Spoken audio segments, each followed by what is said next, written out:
Méditons avec le pasteur Ertis. Nous allons prier. Seigneur Jésus-Christ, c'est pour moi, c'est pour nous que tu as été abandonné. C'est pour moi, c'est pour nous que tu avais pris cette place-là sur la croix de la honte, la croix de la malédiction. Mais par amour, tu avais accepté de prendre ma place, de prendre notre place. Nous bénissons ton nom et nous bénissons ces moments en ton nom Jésus-Christ. Amen. Le pain du jour ou le lecteur de la Bible 2019 nous propose le texte de Marc, chapitre 14, versets 27 à 42. Dans cette partie, Jésus-Christ, dans la partie précédente, avait institué la Sainte Seine, que nous appelons la communion. Après le repas, ils sont sortis, ils se sont dirigés vers le jardin de Gethsémani pour prier. Mais les disciples dormaient. Et notre portion ici se termine avec l'approche de Judas. On ne l'a pas cité, mais Jésus a annoncé qu'il est vraiment à portée de la main, parce que lui connaît toutes choses. Le verset 27, nous voyons Jésus qui parle de sa mort prochaine. Il connaissait les événements d'avance.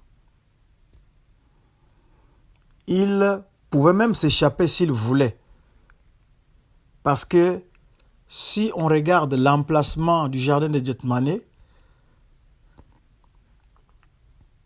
c'était tout près de la vallée du Cédron, non loin du temple. On pouvait voir les monts du temple. Mais il y avait le temple, mais derrière aussi, de l'autre côté de la vallée du Cédron, si Jésus voulait, après ce repas-là, il pouvait partir loin, sortir de Jérusalem, aller loin. Il pouvait aller se cacher s'il le voulait. Mais il a préféré, par amour pour vous, par amour pour moi, il a préféré aller jusqu'au bout. C'est-à-dire prendre la place qui n'était pas la sienne. Car nous savons tous que Jésus était sans péché. C'est l'âme qui pêche, c'est cette âme-là qui devait mourir. Jésus n'a pas péché. Mais il a accepté de prendre cette place-là au lieu de fuir. Il prend la place et il connaissait ce qu'il attendait. Le verset 29 nous montre quelqu'un de présomptueux, d'orgueilleux. C'est Pierre. Il parvient même à contester la parole de Jésus-Christ. Les Proverbes, chapitre 16, verset 18 nous dit « L'orgueil précède la chute ». Donc, Pierre se croyait plus grand que tout le monde et il se croyait aussi plus loyal à Jésus-Christ que les autres. Il parvient même à contester la parole de Jésus-Christ. C'est comme si il faisait de Jésus-Christ un menteur. Et Est-ce que ce n'est pas votre cas aussi? Ne vous arrive-t-il pas de contester la parole de Jésus-Christ? Jésus-Christ est Dieu et ce qu'il dit ou déclare arrive forcément. Mais Pierre, devant l'épreuve, devant les combats, les grands combats spirituels de cette nuit-là, où l'avenir de l'humanité se jouait, Pierre n'a pas réussi à maîtriser son corps. La journée était fatigante, il marchait à pied, il venait de manger. Il y avait aussi les grands combats spirituels qui étaient déjà en marche, qui étaient déjà déclenchés à ce moment-là. Mais Pierre et les autres qui avaient toujours accompagné Jésus-Christ dans ces moments intimes ont préféré dormir au lieu de prier. Ce sont les quelques raisons qui feront que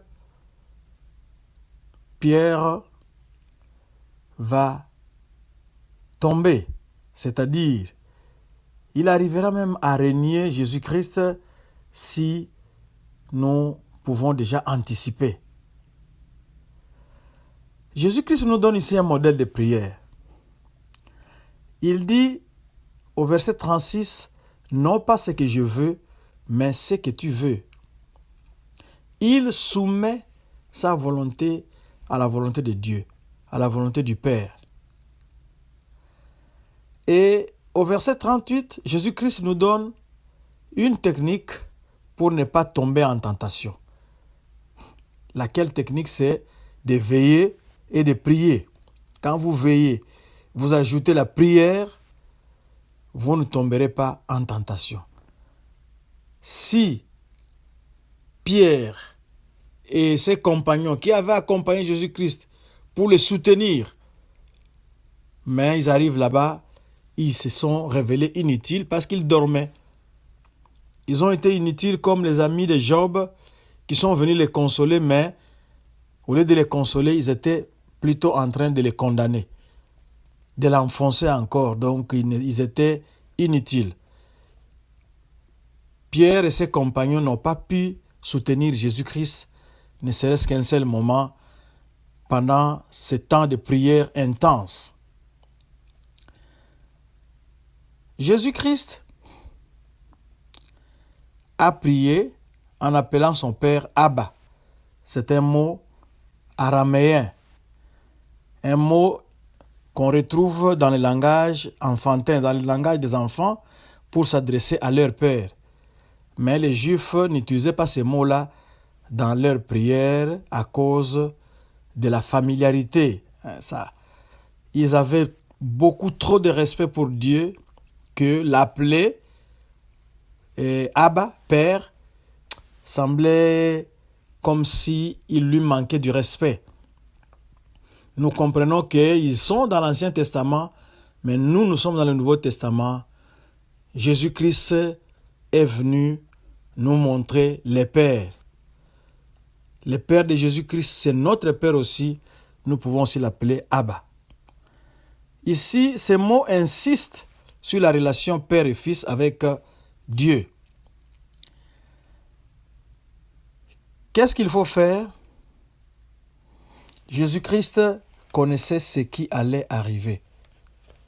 Au verset 42, quand il a fini sa prière, parce que vous devez noter que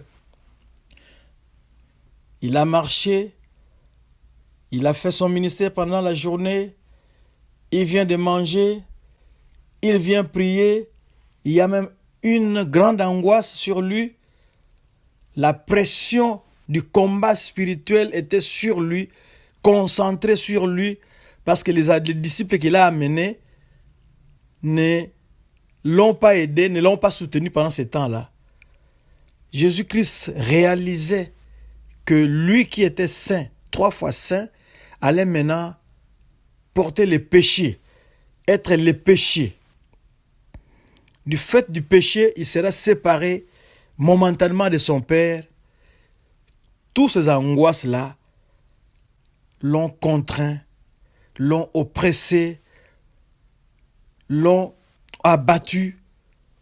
Nous verrons même que Marc nous dit clairement que Jésus-Christ, ayant fait quelques pas, au verset 33, puis ayant fait quelques pas en avant, il se jeta contre terre. Il se jette contre terre. Oui, c'est une position de soumission, mais il y a aussi la pression de ces combats spirituels. Il y a aussi le fait que les péchés du monde qu'il doit porter, la séparation d'avec Dieu, parce que Dieu est saint, il n'aime pas les péchés. Le jugement doit tomber sur lui. Tout cela a fait que Jésus-Christ n'a eu de seul recours que dans la prière. Il a gardé la communion avec son Père. Il nous donne un exemple de combat spirituel.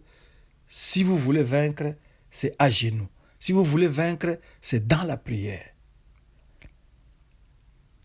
Et quand il a fini sa prière au verset 42, « Levez-vous, allons. Voici celui qui me livre s'approche. » Il pouvait fuir en ce moment-là, quand il a fini la prière, parce qu'il savait. Mais il n'a pas fui. Il a au contraire affronté la mort pour toi et pour moi. Ne peux-tu pas donner ta vie maintenant pour cet homme-là qui ne te connaissait même pas? Tu n'étais même pas encore né. Tu n'es pas bon parce que on pouvait mourir pour quelqu'un qui est bon. Mais à l'époque où nous n'étions pas encore bons, Jésus-Christ est mort pour nous. Ne peux-tu pas l'accepter maintenant? Si c'est ton désir, tu dis, Jésus-Christ, je t'accepte. Jésus-Christ, je te reçois. Entre dans mon cœur, entre dans ma vie. Parce que ce que tu as fait, ni mon père, ni ma mère, ni mon meilleur ennemi, ni tout l'argent du monde ne pouvait me racheter, ne pouvait le faire. Mais toi, tu l'avais fait. Je te bénis. Prions. Seigneur, merci d'avoir pris ma place, d'avoir pris la place de ma sœur ou de mon frère. Viens vivre en moi. Viens régner en moi. Car c'est toi qui as le droit de rachat sur moi. C'est toi qui avais payé ce grand prix pour que je t'appartienne. Sois glorifié à jamais. Amen.